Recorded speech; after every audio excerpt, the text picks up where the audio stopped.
Olá, sejam bem-vindos à Rádio SBOT, o podcast oficial da Sociedade Brasileira de Ortopedia e Traumatologia. Hoje teremos mais um episódio do programa Doses de Atualização, com o tema Diagnóstico e Tratamento da Instabilidade Lateral do Tornozelo.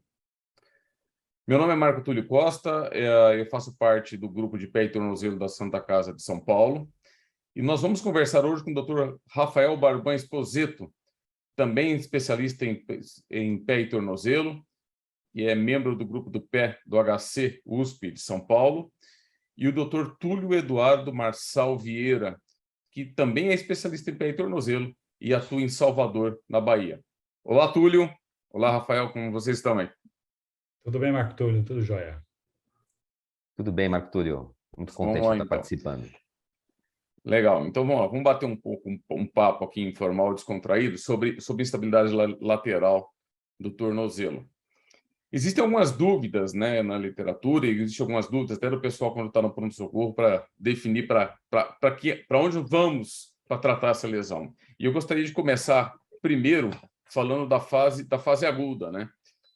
Então, vamos lá. Chegou o paciente lá com entorse, torceu o tornozelo inchado, lateral, medial, aí, o que vocês usam? Começa contigo, Túlio. O que você usa normalmente para fazer diagnóstico? É fratura, e da lesão ligamentar, o que você faz? Normalmente a gente acaba fazendo radiografia, né? Vocês usam radiografia tornozelo e pé, só tornozelos, nem faz radiografia, usa os critérios de Ottava. Como é que você vê essa situação aí? Eu acho que, primeiro, inicialmente, há uma boa avaliação, né, tanto da história, que já nos diz muito, se o paciente consegue deambular, se ele conseguiu levantar no pós-entorse. Então, várias coisas do exame clínico e da história dele já nos traz muita coisa. E isso até para a gravidade desse entorse. E aí a gente aplica todos os critérios, lembrar das lesões associadas aos entorses também, né, das fraturas, palpar desde o joelho até a extremidade distal do pé. Isso nos guia bastante para a gente direcionar a nossa avaliação. E aí, assim, direcionar inicialmente para as radiografias para afastar qualquer tipo de fratura. Mas aí, Túlio, fez radiografia, não tem fratura do metatarso, não tem fratura do tornozelo, não tem fratura da fíbula alta, e o sujeito tem lá aquele edema e dor importante ali, principalmente lateral. Você pede algum outro exame? Como é que você faz? Você utiliza a ressonância magnética, que é o que o pessoal costuma pedir? Nessa fase você usa ou não? Você não pede? Olha, então, nessa fase, normalmente, a gente tenta avaliar e controlar a dor do paciente, né? E é interessante, às vezes, se o paciente tiver condição até de deambular, afastar das fraturas, eu já utilizo apenas um brace e reavalio esse paciente normalmente 4, 5 dias. Mas e aí, você não pede ressonância na fase então, aguda? na maioria das vezes, quando eu já detecto algum grau de suspeita de lesão, já peço sim a ressonância. Você pede a ressonância de cara? Sim. Você pede, Rafael, a ressonância de cara ou não? Sempre que eu posso. Mas tem bastante coisa que o Túlio falou que eu concordo em tudo, né? Eu acho que o exame físico, a história do paciente, ele é primordial. Eu acho que antes da gente pensar em fazer o diagnóstico do entorse, a gente tem que excluir os outros diagnósticos. Está falando de um trauma torsional que pode ter quebrado diversas estruturas, parte do pé, o tornozelo.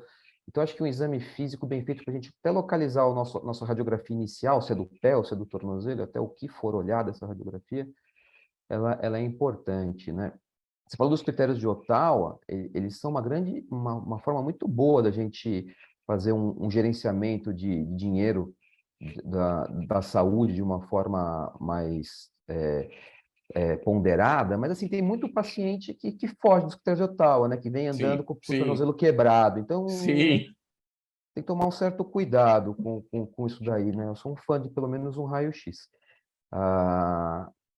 Eu também. Agora, Todos a nós já grande vimos dúvida é pacientes essa. com critérios de Ottawa para não fazer raio-x com fratura maleolar, né? Sim, a minha grande dúvida é essa que eu vejo, Barban. É assim, ó, poxa, chegou. Você sabe, hoje um monte de paciente sabe isso também, né? Ó, no raio-x eu não vejo ligamento. Eu preciso fazer uma ressonância para ver esse ligamento ou não preciso fazer ressonância para ver esse ligamento? Essa é uma das grandes dúvidas hoje. Tá? Tem alguns protocolos aqui de hospital aqui em São Paulo que pede para não fazer ressonância na fase inicial. Tem alguns critérios que fazem ressonância na fase inicial. E aí? E é Ela vai te ajudar em possível alguma tratar, coisa? e é possível tratar, se você chegou à conclusão pelo teu exame inicial físico e radiográfico que não tem fratura, né, é possível você inferir que é uma lesão ligamentar e fazer um tratamento conservador, da forma que você julga melhor. Normalmente a gente usa brace com carga mesmo, né? E se não evolui a contento, você tem que acompanhar esse paciente. Se num retorno breve não está do jeito que é esperado, aí a gente começa a escalonar esse tratamento, né? Apesar de que, sempre que eu posso fazer a ressonância, sempre que eu tenho a disponibilidade de fazer, o paciente consegue, eu me sinto mais confortável em ter um diagnóstico preciso do que está lesado, e principalmente das lesões associadas. Se tem uma lesão osteocondral, se tem um edema ósseo, porque muda um pouco, até o planejamento do tratamento, um edema ósseo na cabeça do tal. Você sabe que vai doer um pouco mais esse pé, esse tornozelo, e não é uma falha de diagnóstico, né? Deixa eu te fazer uma pergunta. Nesses diagnósticos meio obscuros, então, que é essa fratura transfrontal, ou aquela fraturinha pequenininha ali, sem desvio, que se não aparece no raio-x, que tem um edema ósseo e tem uma fraturinha, ou aquela impacção do talos, ou aquela fraturinha do malelo lateral. Vocês continuam tratando esse tipo de fratura com brace? Você põe brace em todo mundo? Você põe brace em todo mundo, Rafael? Eu ponho. Geralmente, Brace. Brace ou bota? eu gosto de uma órtese. Então, tem alguns estudos comparativos da bota, um walker, tipo o RoboFoot, né? E versus esses braces menorzinhos, que mostra, desde que seja um brace bom, né? Rígido e estável, que mostra que o resultado é o mesmo, né? Então, o tratamento é o mesmo. Eu tenho a sensação, isso sou eu, que quando o paciente ele tem aquele entorse grau 3, que está mais edemaciado, dói, ele fica muito mais confortável para dar carga e seguro com uma bota. Eu também faço isso. Eu não sei se você faz isso, Túlio, mas eu também faço isso. Quando chega a estar muito edemaciado, eu não gosto de colocar a órtese de cara, porque ela aperta um pouco e dói. Eu vou... Experiência pessoal, tá? Já torci o tornozelo e tentei colocar uma órtese. Não dá, dói. Dói pra caramba. Você tem que esperar uns dias para colocar o negócio. Melhor colocar a bota. Exato. Eu também concordo com vocês. Então, acho que a gente pode definir assim, a ressonância, ela ajuda, mas não é estritamente necessária, né? E dá para começar a tratar com a órtese de cara, você concorda, Túlio? Isso, quando está muito inchado, eu acho que eu também prefiro colocar bota. Acho que a gente concorda nisso aí, né? É uma discussão que a gente tem aqui sempre com os radiologistas também, para não ser nessa fase tão aguda e esperar alguns dias até para diminuir um pouco do edema, para facilitar a visualização da imagem. Mas, em contrapartida, eu acho que em algumas situações em que você tem uma chance grande de alguma lesão associada, eu acho interessante, talvez, a ressonância logo de cara. O que vocês acham da informação? Tem gente que fala o seguinte, ó, ressonância nessa fase aguda, para o diagnóstico de lesão ligamentar, ela não ajuda muito. Ela ajuda no diagnóstico das lesões que podem estar associadas. Mas o ligamento, se está um ou dois rompidos, se estão todos rompidos ou não, o tratamento é conservador, né? Então, concorda, Rafael? Isso é uma crítica de quem faz ressonância para todo mundo, que nem eu faço, né? Eu tenho essa visão, eu trato conservador. Depende se for um estiramento, se for uma ruptura do fíbulo talar anterior, do fíbulo calcaneano, eu trato conservador a lesão aguda. Então, sim, fazer um diagnóstico anatômico do que foi lesado ligamentar, falando na parte lateral, lógico, né? Não vai fazer grandes diferenças para a escolha do meu tratamento, mas traz um pouco mais de precisão no diagnóstico e exclui os diagnósticos diferenciais. Associados. Então pro ligamento não muda muito, porque o tratamento é conservador. Eu acho que a questão toda, desculpa, Túlio, vamos lá. A questão toda, na verdade, é se tem alguma lesão associada, né? Então, a nossa investigação é muito mais para saber se tem, e isso acontece em 90% dos casos, algum grau de lesão, edema ósseo, lesão de cartilagem. E é o que a gente está procurando nesses entorses mais graves, né? Mais graves. Quanto tempo imobilizado? Antes disso, quando começa físio, todo mundo concorda que tem que fazer. Quando vocês começam a fazer físio, hein? Quando você começa, Túlio? No primeiro dia. Primeiro dia. Torceu o físio. Rafael? Também, primeiro dia. Nem que eu seja também. uma mobilidade incipiente, mas tem que mobilizar logo. Eu também começo de carga, de cara. Torceu agora, passou comigo agora, tem físio agora, pode começar agora. E quando vocês começam carga? Imediato. O paciente Com tolera, Imediato. é imediato. Já. Então, a gente pode tirar um consenso nosso aqui, mais ou menos, né? Então, entorse tornozelo, a ressonância não é sempre necessária, mas ela ajuda no diagnóstico diferencial. Tratamentos muito inchado, a gente ainda prefere bota, não tiver tão inchado, brace. Passa por brace assim que for possível. Fisioterapia imediata, quanto tempo imobilizado? Esta é a boa pergunta.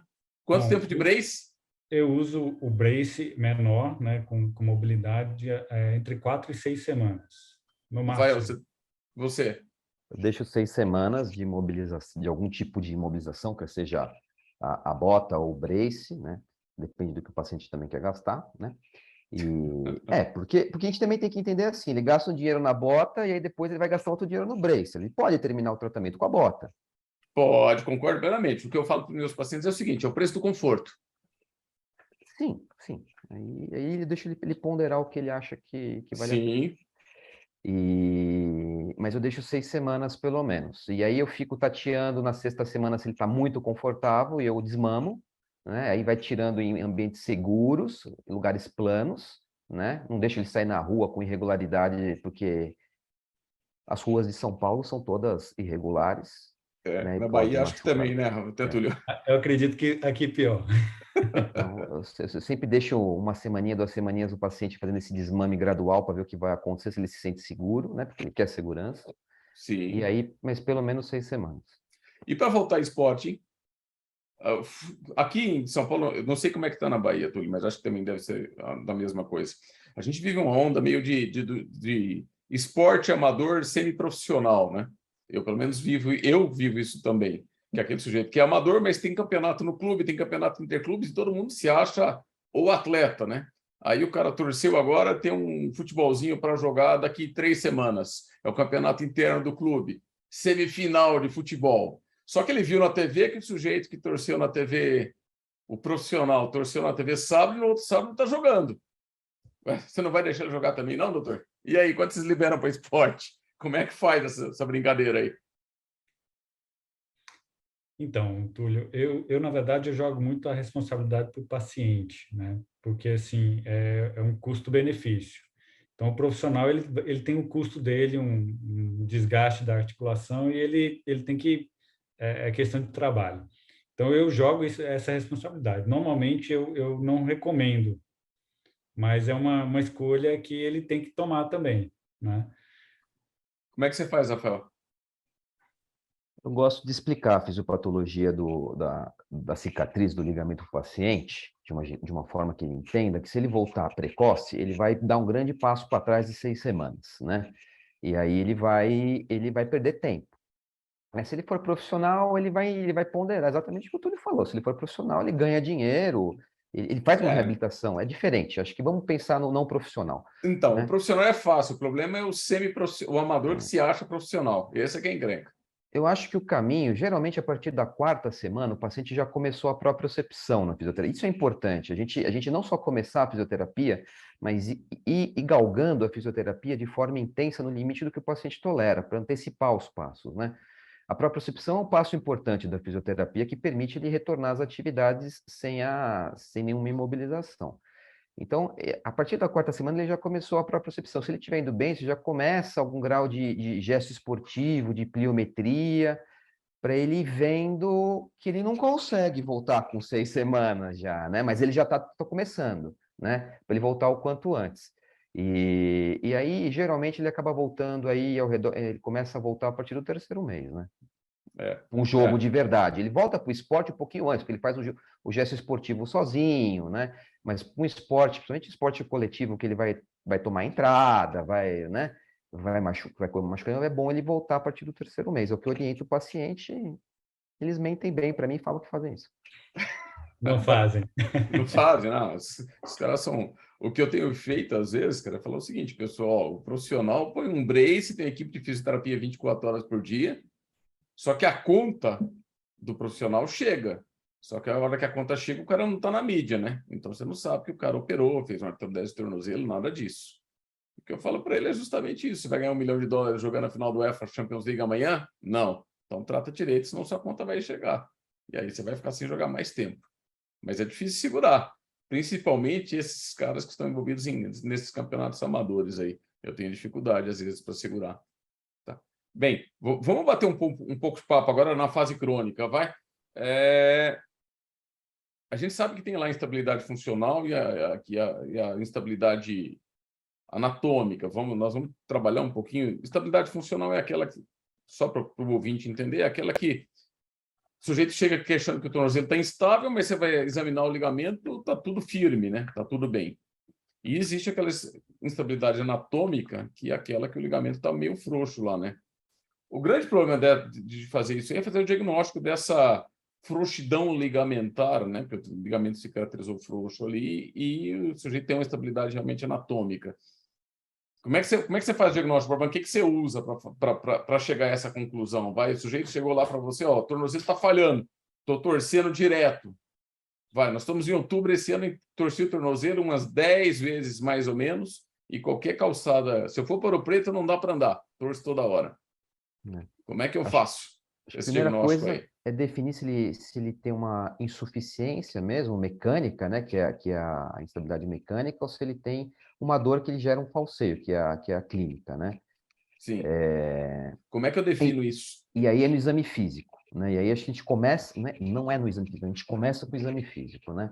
Se na fase aguda não tem sentido você tentar fazer uma gaveta anterior porque tudo dói, tudo é esquisito, Sim, né? bom, nós não comentamos isso, né? Na fase crônica dá, geralmente não dói. Então você já faz uma gaveta anterior, você faz um teste em varo, e é interessante que seja bilateral para você comparar o outro lado, né? O lado, geralmente, que é o lado bom, para ver como é que é. Isso já é um bom ponto de partida para ver se tem uma gaveta anterior, se tem uma instabilidade.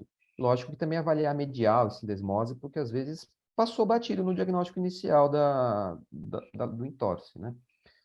E em exames de imagem, a gente está testando. A ressonância ela é legal, você vai ver lesão, você vai ver se teve uma lesão condral que ficou lá e está gerando uma dor que ele falseia, você vai ver, mas ela não vê a insuficiência ligamentar, a frouxidão. Também A acho. Você ressonância concorda, não é um Túlio? exame, não é um exame de suficiência. E aí?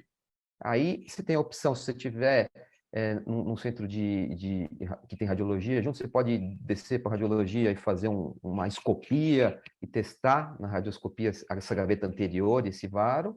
Fazer um estresse, né? Fazer um estresse. Uma radiografia sob estresse. É. Você usa isso também, Túlio? Eu tenho um pouco mais de dificuldade, às vezes, por não ter no serviço da clínica a presença da radiografia, né? Então, às vezes, eu não consigo fazer isso. E aí eu vou muito pela clínica mesmo, pela avaliação do grau de instabilidade mesmo desse paciente, que acho que é uma coisa que a gente também pode extrair bastante, né? E aí a gente utilizar as radiografias comparativas com carga, isso nos traz sinais de uma instabilidade. Algum de vocês usa o Telos, não? Você pede radiografia no Telos, naquele aparelho que você faz radiografia sob estresse com força controlada? Não temos aqui. Você usa, Barbara? Também não uso. Eu já usei, mas é muito controverso isso, né? Porque se eu pegar um médico que está fazendo estresse de 2 metros de altura, ortopedista típico, lá que entorta a haste de fêmur na mão e fazer um estresse é uma coisa. Se eu pegar alguém de 1,50 m magrinho fazendo estresse é outra coisa, né? A gente não sabe quanto abre. E aí, um tempo atrás, eu comecei a usar esse aparelho que mede isso aí, mas também é muito controverso. Esse diagnóstico, eu não sei se vocês concordam comigo, ele acaba sendo muito mais pelo exame físico que qualquer outra coisa, né? Muito mais gaveta anterior e... Concorda, Rafael, Túlio? Acho que o exame físico é o que manda nesse negócio aí.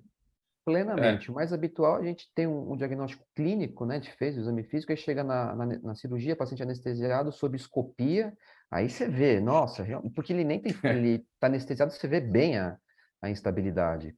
Você não tem medo dele ter dor, ele não está usando o músculo dele para controlar, né? Quando eu brinco, às vezes, quando eu tenho estabilidade franca, acho que essa é a cirurgia mais fácil de convencer o paciente a fazer, né? Porque ele sente na gaveta que você desencaixa o pé da perna, né? A hora que ele sente que relaxa, que desencaixou, ele mesmo percebe que tá tudo frouxo lá e quer operar, né? A instabilidade é meio grande. E se a gente for fazer estabilidade, que técnica vocês usam, hein? Peraí, desculpa, vamos lá. Tem estabilidade crônica, cirúrgico? Ou alguém tenta conservador? Falando só do ligamento, tá? Vamos esquecer que lesão condral, fibular, só ligamento lateral.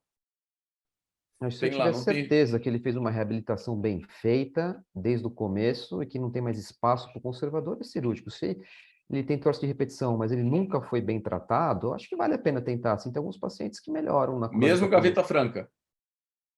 Tem aquele paciente que torceu várias vezes, mas ele nunca fez ele fez a fisioterapia só com TENS, com ultrassom. Esse paciente, talvez, se fizer um fortalecimento, ele se beneficie. Lógico, não é ficar um ano tentando, né? Tenta aí, Sim. um O que mês você não acha aí, funciona. Túlio? Então, eu acho que tem alguns critérios que a gente pode levar em consideração, né? E acho que o primeiro é a demanda, fator idade. Então, se eu pego um paciente com 65 anos de idade, é uma coisa, e um paciente mais jovem é outra coisa. Então, É outra eu coisa. tento balancear isso bastante para critérios clínicos de dia a dia, de qualidade de vida para esse paciente.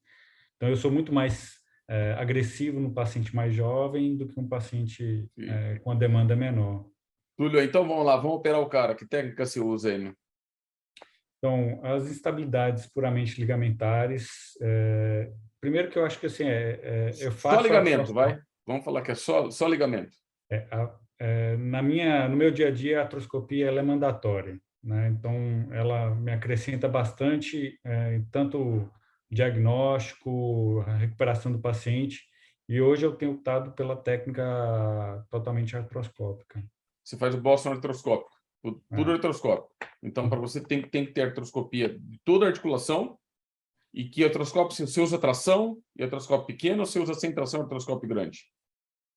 Tá, eu normalmente não utilizo tração mais, eu utilizava bastante e quando é apenas ligamentar e eu sei que só vou mexer na parte ligamentar, eu não utilizo tração. Quando eu tenho alguma suspeita ou vou manipular um pouco a articulação, eu utilizo a Você tração. usa tração. E você faz Mas toda a parte do artroscópio, toda a reconstrução ligamentar via artroscópica. toda a minha artroscópica. Uso Você normalmente a óptica pequena, de tornozelo mesmo, de 2.7. 2.7. 2.7. Como é que você faz, Rafael? Eu faço aberto. E aí o Brostrom modificado por Gould, que é um reparo ligamentar, né? Ele é o padrão ouro, né? A literatura é muito Esse é o clara padrão nisso ouro. daí, né? É o padrão ouro. Só que tem alguns pontos, alguns padrões que a gente tem que tomar cuidado. Então, aquele paciente de alta demanda, aquele paciente com frouxidão ligamentar generalizada, o paciente... E alta demanda não é só alta demanda esportiva, é peso. O paciente muito pesado também, né? Ele tem uma alta demanda nesse ligamento. Sim. O paciente que já foi feito um reparo e falhou, né? Esses pacientes talvez valha a pena pensar numa reconstrução, não num reparo, né?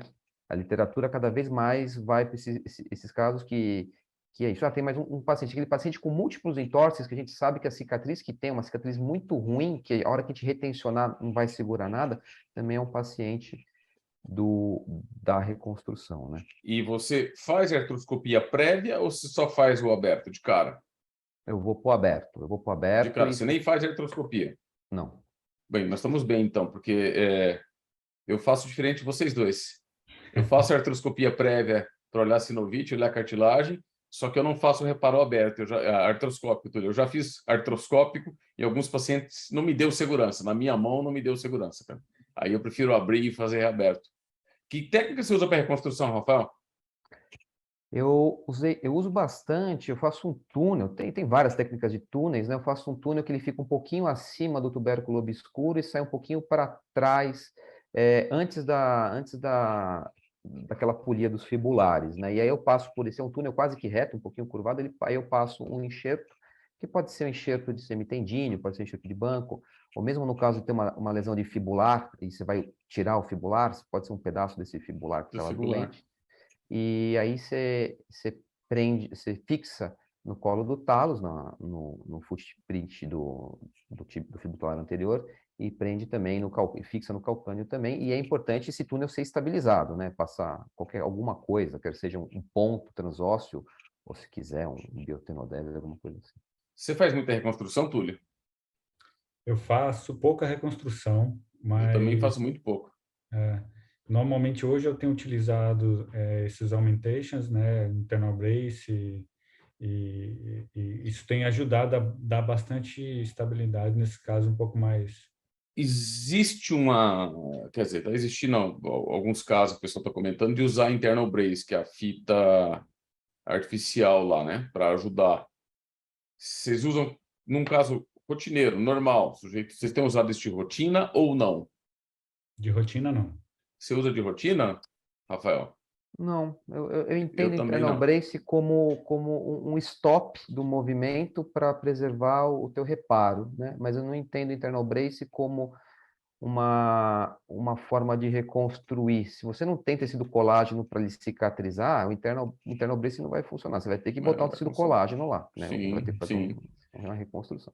Quanto tempo imobilizado? Quando eu faço aberto, Vamos fazer um jogo rapidinho assim, ó. Quanto tempo imobilizado? Um mobilizado, Boston Gold. eu boto o RoboFoot e carga eu dou quando a pele cicatrizar, que é com ao redor aí de uma semana. Quanto tempo você deixa com imobilização? Tala? Tala Não, não, não. Ou a o bota, RoboFoot o mesmo, a brace. bota? Nem, 4, também 6 semanas. Não muda muito 6 semanas. Quando Não você muda começa a muito. físio? A físio também eu começo mobilidade precoce. Também precoce. Precoce, de cara. No primeiro E, vo- após o primeiro retorno do consultório. e você, Túlio, como é que você faz? Igual, Darban. Retorno primeiro curativo, removo a imobilização, coloco a bota. Se tiver tudo bem, já libero carga com a bota 3 semanas. A imobilidade precoce, pode retirar, fazer físio, só cuidado com a flexão e inversão, né? Sim. E quanto tempo de bota? 3 semanas. 6 semanas? 3. Três semanas. Aí você tira, põe órtex, ou você tira e libera para tudo? Tiro, libero para tudo. Você deixa 6, né, Rafael? Gradativamente. Eu deixo 6. Então eu vou fazer o meio termo, eu deixo 4. É um assunto que a gente tem. Entorse de tornozelo é uma das lesões mais comuns no pronto-socorro, né? E a lesão ligamentar crônica também aparece bastante. E, teoricamente, era para ser. É muito bem estudado, mas olha quanto de diferença tem no tratamento, né? É um negócio. Medicina é um negócio interessante para caramba. E se você perguntar para cada um de nós vai falar que tem bom resultado com a técnica que utiliza. Óbvio. É interessante isso aí. Bem, a gente discutiu um pouco, então, aqui da fase aguda, acho que a gente discutiu um pouquinho da fase crônica. Tem muito mais para a gente conversar, porque, se você pensar, tem quando tem lesão associada, como é que a gente trata, como é que a gente não trata, quando tem lesão do fibular, como é que faz, qual a via de acesso que a gente faz, se dá para fazer o fibular tudo por tenoscopia, quem faz tudo artroscópio como Túlio, ou se eu vou fazer o fibular, onde é que eu faço minha via de acesso, né? Porque o ligamento está anterior à fíbula e o fibular está posterior. E aí, faço 2 vias de acesso ou faço uma via de acesso grande no meio? Mas, infelizmente, o nosso tempo está meio curto aqui, né? Nós estamos chegando já aqui a quase 30 minutos. Então, eu acho que só queria agradecer vocês. Eu acho que ajudou bastante, a mim ajudou bastante saber a opinião de vocês. É óbvio que a gente sempre aprende quando você vê algo diferente, e algo um pouquinho diferente com a experiência de especialistas como são vocês dois aí. Excelentes especialistas que ajudam a gente a melhorar a cirurgia de pé e tornozelo nesse país. Então, eu gostaria, então, de encerrar. Você acabou de ouvir mais um episódio da Rádio SBOT, um podcast oficial da Sociedade Brasileira de Ortopedia e Traumatologia.